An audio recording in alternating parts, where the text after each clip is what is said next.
Mr. Ricklin, Mr. Marai Ashin, members and partners of B'nai B'rith International, ladies and gentlemen. 3 years ago, the historian Saul Friedländer gave a speech to the German Bundestag on Holocaust Remembrance Day. And to this day, his words resonate in my mind.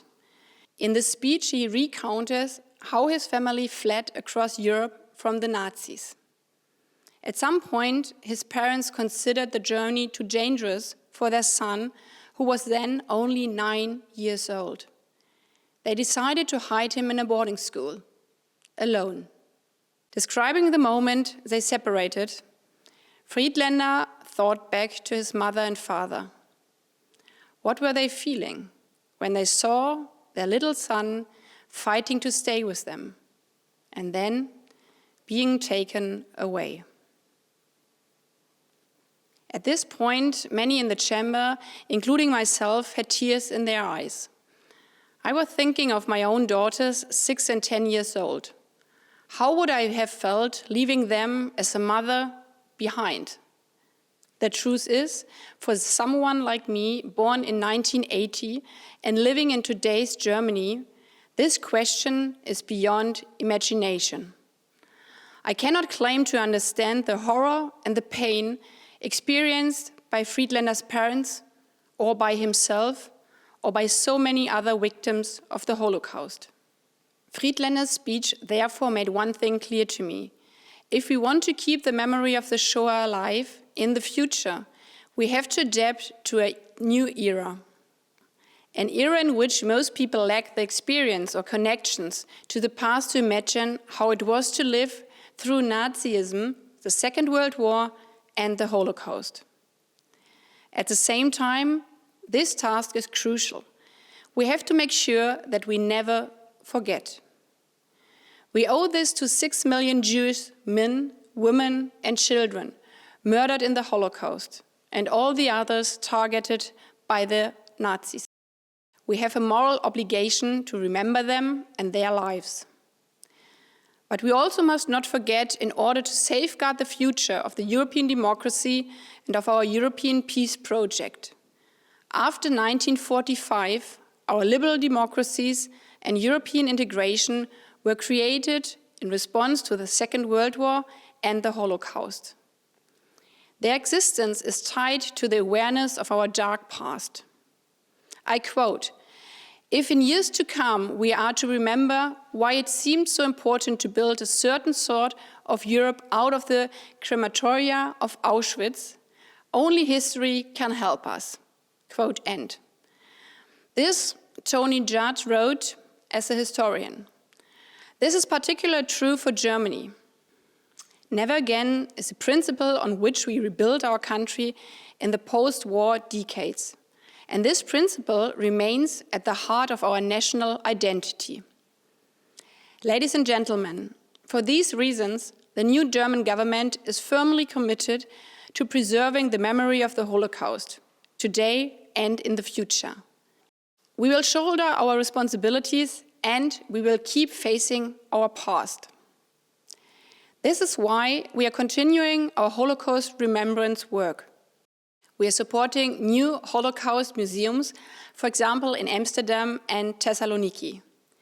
We are bringing young people from different countries together at Holocaust memorial sites. And we are supporting a project with the Turkish community in Germany, researching Turkish victims of the Shoah.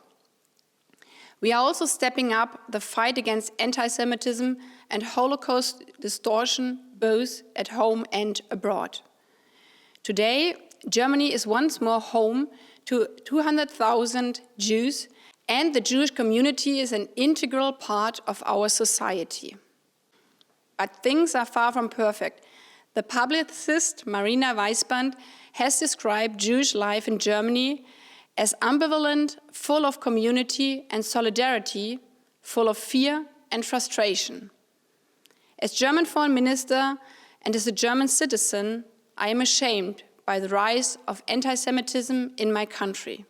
Terrorist attacks on synagogues, hate speech, Jews wearing the kippah being harassed on the streets of Berlin, and people carrying yellow stars with the word unvaccinated at demonstration, all of this is unbearable. We are responding to such acts with the full force of the law, and in the coming years we will be spending €1 billion on fighting anti-Semitism and group-related hatred, with projects ranging from police training to social media campaigns. This action at home goes hand in hand with our international efforts.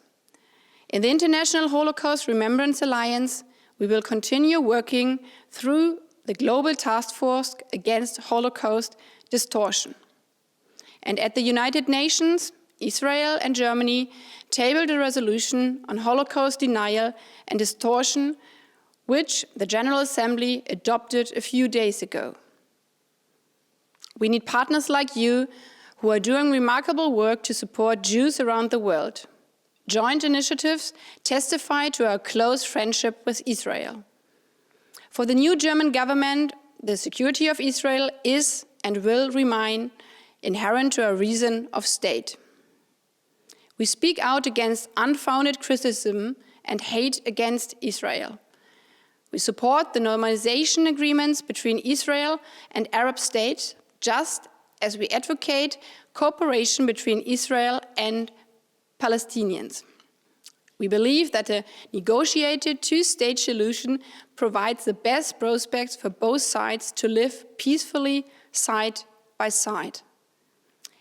Ladies and gentlemen, in a speech to the German Bundestag, Saul Friedländer expressed hope that the Germany which emerged in the decades after 1945 would continue fighting for tolerance, inclusivity, for humanity, freedom, in short, for true democracy. Let me assure you, we will do our best to live up to this expectation. We know that peace, freedom, and democracy in Europe have historical roots that we must preserve. We are aware of our moral duty to remember all those murdered in the Shoah. Together we can fill the pledge never again with life, both today and in the future, ensuring that mothers and fathers will never again face the cruel fate of Saul Friedländer's parents having to leave a child behind to save his life. Thank you.